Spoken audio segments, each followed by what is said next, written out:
जय श्री कृष्णा। आप सबका वैदिक प्रेडिक्ट में स्वागत है। आज का विषय है नक्षत्रों का जो विवरण चल रहा है। तो दूसरा नक्षत्र है भरणी नक्षत्र। आज इसके ऊपर चर्चा करेंगे और इसके जितने भी क्वालिटीज़ हैं या नेगेटिव पॉइंट्स हैं वो सभी डिस्कस करेंगे।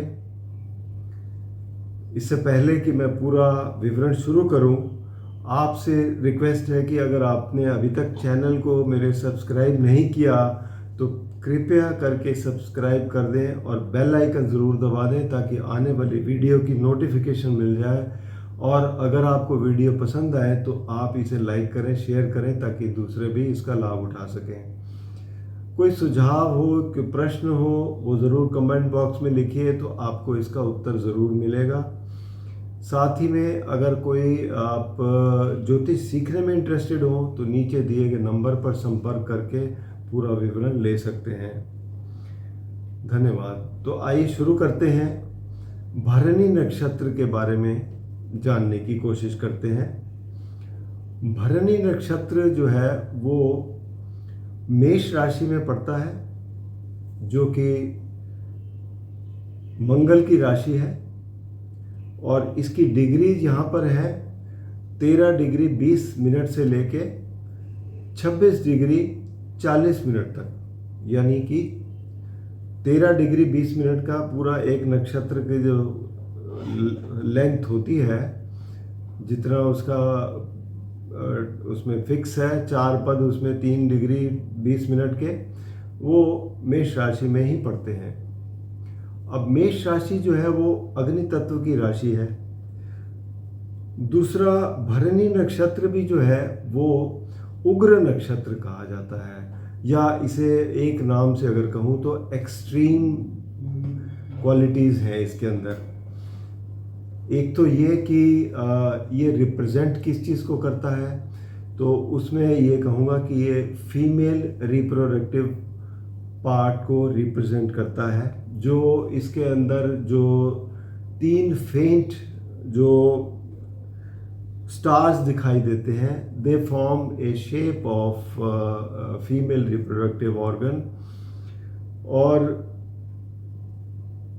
एक किस्म से इसको ये भी कह सकते हैं कि ये एक्सट्रीम में क्यों कहा जाता है, because it deals with life in the form that is coming into this world from astral world, यानी कि जो सोल है जो ट्रैवल करके इस फिजिकल वर्ल्ड में आ रही है through the womb of a woman. So हम इसको वोम से भी रिलेट कर सकते हैं। और यहाँ पर ट्रांसफॉर्मेशन बहुत होती हैं, बिकॉज पूरी डेवलपमेंट एक बच्चे की होती है इसमें, इसलिए इसको बहुत ही एक्सट्रीम भी कहा जाता है। और सबसे बड़ी बात यह है कि यहाँ पर हर रिसोर्स भी अवेलेबल है, रिसोर्सेज का भी ये स्टार है, क्योंकि इसका भरणी नक्षत्र का लॉर्ड जो है वो वीनस है। वीनस रिसोर्सेज से डील करता है। And womb is also a part which deals with all the resources. It has got all things which a child needs for his development. So ये इसीलिए इसको एक्सट्रीम भी कहा जाता है, because it is dealing with the life, birth, life and death. जब ये तीनों चीज़ों को डील करता है तो इस वजह से, बिकॉज ये एक एक्सट्रीम से दूसरे एक्सट्रीम तक हैं दोनों चीज़ें, जहाँ लाइफ शुरू होती है तो वहाँ पर डेथ भी फिक्स हो जाती है, और जहाँ डेथ होके सोल नई लाइफ में एंटर करती है तो वो भी एक न्यू बिगिनिंग ही कही जाएगी। तो इन्हीं एक्सट्रीम्स के बीच में ये नक्षत्र झूलता है। बहुत ही पावरफुल एनर्जी है इसकी, बहुत एक्सट्रीम एनर्जी है इसकी, और उग्र नक्षत्र कहा जाता है क्योंकि एक वीनस ही एक ऐसा जो, क्योंकि इनको दैत्य गुरु भी कहा जाता है, इनके जो लॉर्ड हैं उनके पास संजीवनी विद्या है जो मृत व्यक्ति को भी जीवित कर देती है। तो ये क्वालिटीज़ भी है इनके यहाँ पर भरणी नक्षत्र की। बाकी अगर देखा जाए तो Yam is a deity of this nakshatra, because Yam जो है डील्स दोनों चीज़ों में करता है, लाइफ में भी और डेथ में भी, और वेरी स्ट्रिक्ट रूल्स फॉलो करता है। ये कर्मा को फॉलो करता है कि जो उसके क्षेत्र में है, जो उसको करना है, वो बिना किसी उसके अपना पक्ष लिए कोई ऐसी चीज़ नहीं है, वो बहुत स्ट्रिक्टली अपने रूल्स को फॉलो करता है। तो इस वजह से एक बहुत ही कह सकते हैं कि स्ट्रॉन्ग इससे डिसीजंस आते हैं और बहुत ही डिसिसिव होता है ये, जो भी कुछ होता है एनर्जी तो है ही है इसमें। साथ में जो गॉडेस काली है वो भी एसोसिएटेड है, बिकॉज जितनी भी नेगेटिव फोर्सेस हैं उनको किल करने में गॉडेस काली का बहुत हाथ होता है। तो ये जो है गॉडेस काली से भी रिलेट करता है, इसलिए दो डेटीज हो गए इसके। इनके खासकर अगर जो बॉडी पार्ट्स हैं तो एक तो हेड है, टॉप ऑफ द हेड, और एक फीट का बेस है। ये दो चीज़ें भरणी नक्षत्र कंट्रोल करते हैं। और वैसे भी तो देखिए ना, जब बच्चा पैदा होता है तो उस वक़्त या तो पाँव से आता है या फिर हेड से आता है। तो ये इसी के साथ, इसीलिए भी ये दर्शाता है कि इसके साथ जुड़ा हुआ है। डायरेक्शन इसकी साउथ या साउथ ईस्ट है, और जो पार्ट्स, बॉडी के पार्ट्स जो हैं, एक तो क्वालिटीज़ जो है इनकी, एक तो बहुत ही एक्सप्रेसिव बड़ी आईज होती हैं इनकी, जो पहचान में जो इनकी अगर करी जाए तो उससे पता लगता है। प्रोमिनेंट हेड होता है इनका, मीडियम लिप्स, और इनकी स्माइल जो है वो किलर स्माइल होती है एक किस्म से। तो ये चीज़ें जो बड़ी ही देखने वाली चीज़ें होती हैं, जिससे पहचान होती है कि द पर्सन बिलोंग्स टू भरणी नक्षत्र। अब इनके 4 पद हैं जैसे भरणी नक्षत्र के, तो 4 पदों में से जैसे पहला पद जो है वो नवांश में लियो की तरफ जाता है। अब लियो क्या है? Leo is a very bold and aggressive rashi है, और सेल्फ सेंटर्ड भी कह सकते हैं। सेल्फ सेंटर्ड भी ज़्यादा है क्योंकि ईगो भी इनके अंदर बहुत होती है। तो ये इस तरीके की ये क्वालिटीज़ आती हैं इनके अंदर। दूसरा पद जो है वो जाता है कन्या राशि में। अब कन्या राशि में जब जाता है तो वहाँ पर जातक जो है भरणी नक्षत्र में, अगर कन्या नक्षत्र में जो जाता है, ये कोई प्लेनेट अगर उसमें बैठा हो, तो वो कैलकुलेटिव ज़्यादा होता है, इंटेलिजेंट काफ़ी होता है, और डिसीजन भी काफ़ी अच्छे ले सकता है। एजुकेशन में भी काफ़ी आगे बढ़ के काम करता है। उसके बाद जो तीसरा पद है, तीसरा पद गोइंग टू तुला राशि। अब तुला राशि जो क्या है, बेसिकली रिलेशनशिप की राशि है, बैलेंस की राशि है। तो यहाँ पर जो रिलेशनशिप है, मेल और फीमेल के रिलेशनशिप, उनको ये प्रॉप अप करता है। दूसरा,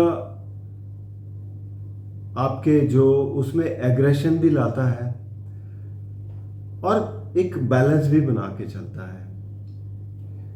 इसके बाद चौथा पद जो है भरणी नक्षत्र का, इट गोज टू वृश्चिक राशि यानी स्कॉर्पियो। अब स्कॉर्पियो मंगल का है। It relates with secret activities, it relates with sexual activities. दूसरा, यहाँ पर जो एनर्जी है वो इतनी हाई होती है कि all activities are at a very high level. तो इसमें एक तो ये कि सीक्रेट सर्विसेज भी इसमें देखी जाती हैं, जो डिप्लोमेट्स होते हैं, सीक्रेट एजेंट्स होते हैं, वो भी देखे जाते हैं। दूसरा, जैसे सेक्स से रिलेटेड जो चीज़ें हैं वो भी इसके अंदर काफ़ी उभर के आती हैं। और साथ में क्योंकि स्कॉर्पियो साइन जो है वो रिलेट्स टू डेथ ऑल्सो, सो ये उस चीज़ में भी यहाँ पर बहुत ही एग्रेशन सा आता है और बहुत ही चैलेंजिंग पोजीशन बन जाती है यहाँ पर कभी कभी। तो ये सब चीज़ें दर्शाता है। बाकी प्रोफेशन इससे रिलेटेड बहुत से हैं जो इसकी क्वालिटी को बहुत अच्छी तरह से बताते हैं। अब सबसे पहले जैसे आ गए, आप ये देखो कि nursery teachers, baby seaters, fertility clinics और जितने भी मतलब मिडवाइफ्स वगैरह हैं, ये सब इससे रिलेट करते हैं। दूसरा, अगर डेथ वाली साइड में देखा जाए तो मॉर्चरी, फ्यूनरल्स, ये सब चीज़ें जो हैं या उससे रिलेटेड जो जितने भी काम हैं, जो लोग बर्थ डेथ का रिकॉर्ड रखते हैं वो भी भरणी नक्षत्र से प्रभावित होते हैं ज़्यादातर। और साथ में डिटेक्टिव्स हो सकते हैं, डांसर्स हो सकते हैं, टी कॉफ़ी, ये सब इनसे रिलेट करते हैं। और आप आर्टिस्ट हो सकते हैं, एक्टिंग लाइन में हो सकते हैं, बिकॉज वीनस क्वालिटीज़ यहाँ पे आ जाती हैं। ऐसे ही आप सेक्सुअल रिलेशनशिप वगैरह की बात करें तो प्रोस्टिट्यूशन और सेक्सुअल एक्टिविटीज सब इसके अंदर आती हैं। दूसरा, ऑकल्ट भी आता है इसके अंदर। ऑकल्ट मीन्स आप, बिकॉज एक तो वीनस एनर्जी है जो ऑकल्ट से रिलेट करती है, और साथ में आपका इन सब चीज़ों में काफ़ी माहिर बनाती है। तो ये सब क्वालिटीज़ हैं, इससे रिलेटेड जितने भी आपके प्रोफेशन हैं वो सब इससे जुड़ते हैं। राजसिक गुण है इसका। दूसरा, एलिमेंट अर्थ है और डाउनवर्ड लुकिंग है। मंथ में अगर देखें तो अश्विनी मंथ का सेकंड पार्ट भरणी नक्षत्र रिप्रेजेंट करता है, और तिथि जो है वो चौथी तिथि, चतुर्थी तिथि, दोनों पक्षों की, कृष्ण पक्ष की भी और शुक्ल पक्ष की, दोनों की चतुर्थी तिथि रिप्रेजेंट करती है भरणी नक्षत्र। अब इसके अंदर अगर एग्जाम्पल देखें तो जिनका भी मून भरणी नक्षत्र में होता है तो एक तो उनका नेचर भी बड़ा एग्रेसिव होता है। आप ऐसे पर्सन को अगर आप देखेंगे तो बहुत ही एग्रेसिव होता है, डिसीजन लेने में बहुत ही क्विक होता है। तो ये सब क्वालिटीज़ उससे जुड़ी रहती हैं, और जितने भी जो एक्सप्लेन किए हुए हैं वो सब इसके अंदर आ जाती हैं क्वालिटीज़। और अगर एग्जाम्पल के तौर पर अगर देखा जाए तो जैसे इमेल्डा मार्कोस जो थी, फिलीपींस की जो प्रेसिडेंट थी, उनका मून भरणी नक्षत्र में था। तो भरणी नक्षत्र में मून होने से वेल्दी भी बहुत होते हैं, रिसोर्सेज की कोई कमी नहीं रहती है इनकी। तो वैसे भी वो बहुत ही पॉपुलर थी अपने लाइफस्टाइल से, जो उनका रॉयल लाइफस्टाइल था, रहन सहन था बहुत ही रॉयल टाइप का था, तो वेल्दी भी बहुत थी, तो इसलिए इनकी ये जो है ख़ास क्वालिटीज़ रहती हैं। और म्यूजिशियंस भी होते हैं, अच्छे सिंगर भी होते हैं, उसमें भी कई ऐसे एग्जाम्पल हैं। और दूसरी एक चीज़ और है कि ये सब क्वालिटीज़ होने के बाद भी कई बार बहुत ही ऐसी पोजीशन में आ जाते हैं जो एक एक्सट्रीम पोजीशन बन जाती है इनकी, कि अच्छा चलते हुए कई ऐसे डिसीजन ले लेते हैं जिससे उल्टा मतलब आप एक तरफ राजा हैं तो दूसरी तरफ रंक बन जाते हैं, या रंक हैं तो राजा बन जाएंगे। तो ये इस तरीके के पोजीशन दोनों फेस करनी पड़ जाती हैं ऐसे नक्षत्र वालों को।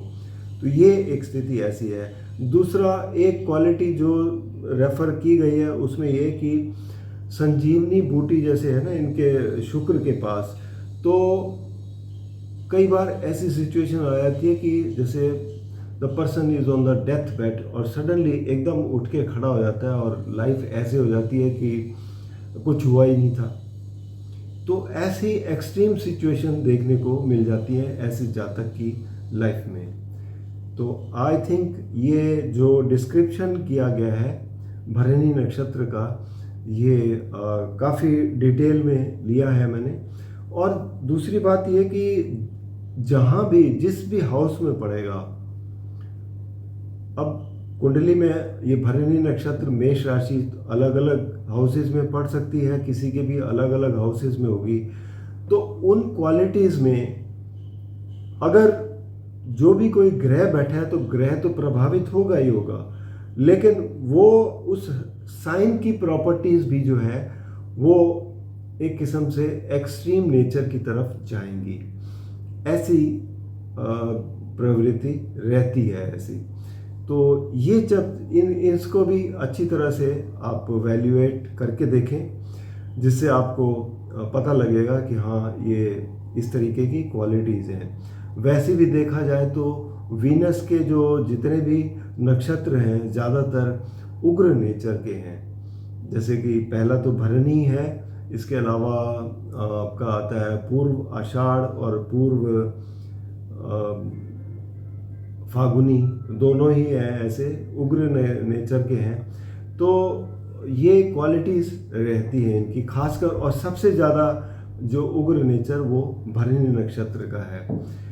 तो इसके साथ ही भरणी नक्षत्र का जो विवरण तो कंप्लीट हुआ।